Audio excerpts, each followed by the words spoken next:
All right, guys, we're going to jump into the big idea this week. Here we go. And for the big idea, guys, I wanted to kind of go back and maybe talk about something a little more philosophical. So this week, we're going to dive into some ancient literature, right? How's this pose? Yeah, right. The thinking Okay. meme. We're going to dive into Yeah. some ancient literature, guys, and we're going to be talking about the hero's journey.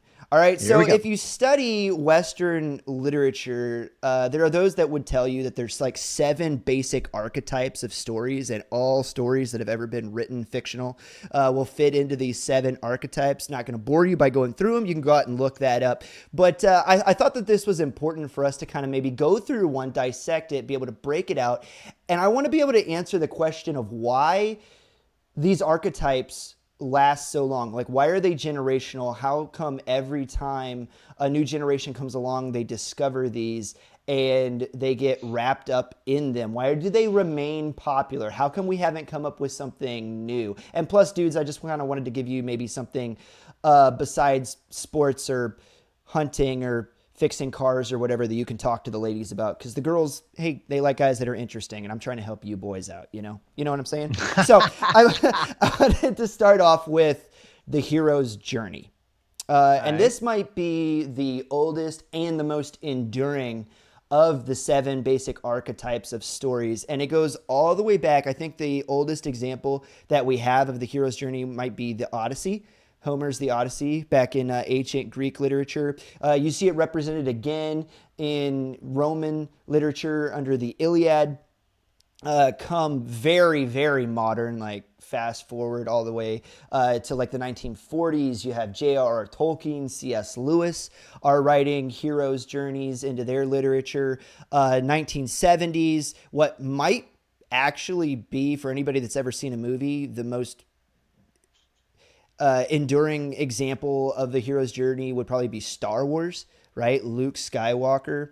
And then for anybody that's ever picked up a comic book and read a superhero, it's right in the title, Hero, the hero's journey, Spider-Man, Peter Parker, classic You hero's do journey. know there is one older, and in literature, it's actually older than So that. that's what I knew that you would be sitting there looking for one that I missed. Yeah, I knew that's what you were going to do. you do know the story of Moses is a hero's journey. Yeah, absolutely. And thanks for pulling one out of the Bible, because that is a great example. And as I go through the tenets, you guys will be able to see what marries, what the common story points for the hero's journey that unites all these stories together. So that's what I'm going to do. I'm going to go through what makes a hero's journey the hero journey really quick, and then I would like to spend a little bit of time and maybe you give us your thoughts on why you think this story is such a legacy, why it's been done over and over and over. Legacy, good Yeah. one. Pull that out. Thank you. Thank you. All right. So a few common things. It kind of depends on like who you talk to. Some say 9, some say up to 14 story points that make up the hero's journey. But I pulled out the ones here to tell you guys that are the most common. So you have the call to adventure. Typically your hero starts in the normal world. Think Luke Skywalker on Tatooine, just doing Tatooine-y things, right? Just being a normal guy. Then there's the supernatural call, where the hero is brought out of his normal world and he's called into something greater that requires his attention. At this point, the hero crosses from what is known to him into the unknown realm, and that's called crossing of the threshold, where his journey actually begins. It's very important because the hero in every single one of these stories actually has to make the choice to leave behind the known to journey into the unknown, because oftentimes the heroes in all of these stories does not want to leave his familiarity behind to go on the journey. Oftentimes they're very reluctant to do so. Then the hero is usually introduced to a mentor or a helper of some kind that will either guide or aid them on their journey. So think about your Gandalf, the Dumbledore, Obi-Wan Kenobi, so on and so forth. The hero usually faces challenges or temptations of some kind along the way.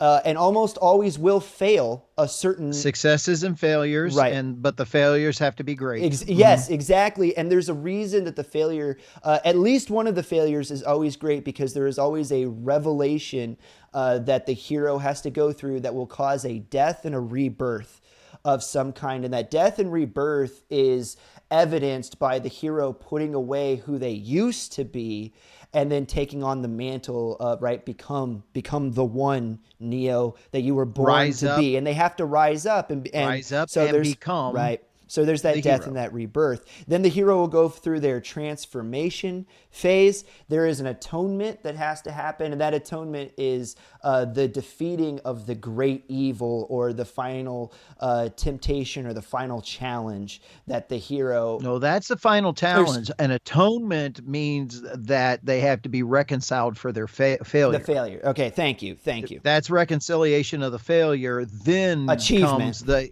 achievement Right. of the Thank you, challenge. thank you for calling me out on But that. Yep. but they have to. But you can't. There's the relationship. You can't face the challenge without having the atonement. Right. Right. That's where the strength in order to face the challenge comes from. Right, and then the final mark is whether or not that hero is going to return to the world that they came from and take what they've learned on their hero's journey and bring it back, to the Papals, right? So those are kind of the major points, right? And Mm-hmm. I'm sure I try to give examples from stories that you guys would recognize along the Oh way. yeah.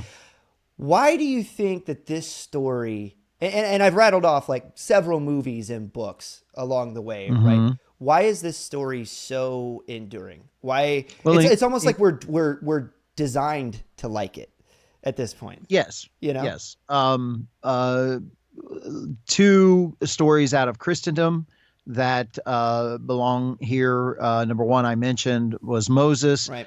That's biblical. The other story is a story, an illustration story, and that is Pilgrim's Progress. Oh, I love that. Uh, John Bunyan, guys, go out and check that book out if you never have.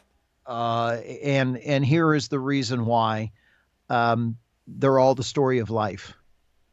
uh, Man lives this story. Every man does. Um, we want to, and what we want to do is identify with the hero. Um, we need heroes in our lives. Every one of us do. We look to the hero and to the hero's accomplishment in order to get inspiration and strength. And so, if another man was able to do it, we can do it. That means it is doable. So, You don't you know how know, many times I've heard that having come through, multiple selection processes, and that is a very common sentiment for people that are looking to do like a super heavy challenge, especially like schools in the military. You'll hear that mhm, all the time. Hey, listen, man, I'm a nug. If I can do it, if I can do you it, can you do can it. do it. And so that was a That's really good right. point that you brought up. Right. And in men's story, right now I'm doing a lot dealing with people with different types of addictions, and I will be getting deeper and deeper into this ministry and into this work.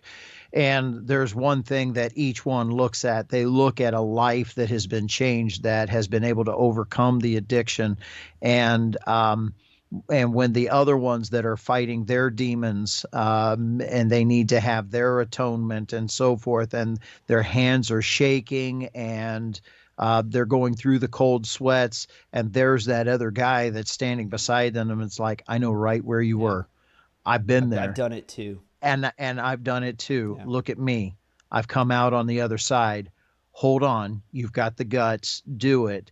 And of course, reminds me of a scripture that's in the book of Hebrews that says, "Seeing that we're surrounded by so great cloud of witnesses, let us run this race." And head on towards the prize. That the cloud of witnesses that are surrounding us is everyone that has ran the race and has finished it. Yeah. And that's the one thing that we look at in running the race. We think about winning, and we think about coming in first is winning, when we need to realize that the race is a marathon and An finishing Iron Man. is winning. Yeah, And an yeah, Ironman, yeah, and finishing is winning. yeah. I think, the first time you and I actually watched an Iron Man together, or one of the times that we watched an Iron Man together, That was and the how grueling that the year race that is. one female runner collapsed about 10 yeah, yards that was away from, and she tried to will her yeah. body across the line, and she couldn't do Yeah. it. It just wasn't there. Her body quit on her. But in Her mind examples, was still strong, but her body yeah. quit. But we Wow. have examples like the hero's journey, right? Right. And that's why, and because each one of us cry from our own heart, can we do this? Can we make it? We have our own fears that we are all failures. Why we like it? Because then we turn to inspiration and we go, look, someone did make it. So would you fair to say, in final point, it represents the very best of us, of what Correct. we can achieve? It represents the best of what we can achieve, and it provides the inspiration that it can be achieved. And don't minimize that part, that it can be achieved. Um, because every one of us, if we stare down the face of something that is just impossible and we can't do, throw up your hands and walk Yeah, away. what's the point? Well, What's guys, the point? that's what we have for you this week. Hey, if you haven't, go out, find one of those great heroes' journeys, the Odyssey, the Iliad, Tolkien. Hey, give it a read. I guarantee you're going to like it. Plus, like I said earlier, girls like guys that read. All right. They do. Hope you guys like videos like this. Hey, make sure that you like, follow, get subbed up. The algorithms don't like us. The only way that we're going to grow is if you guys help us out. So share the video with a friend. And I hope you guys are sticking around for the who's who and what's new and the keeping the main thing the main thing. We'll see you guys there. See you over there.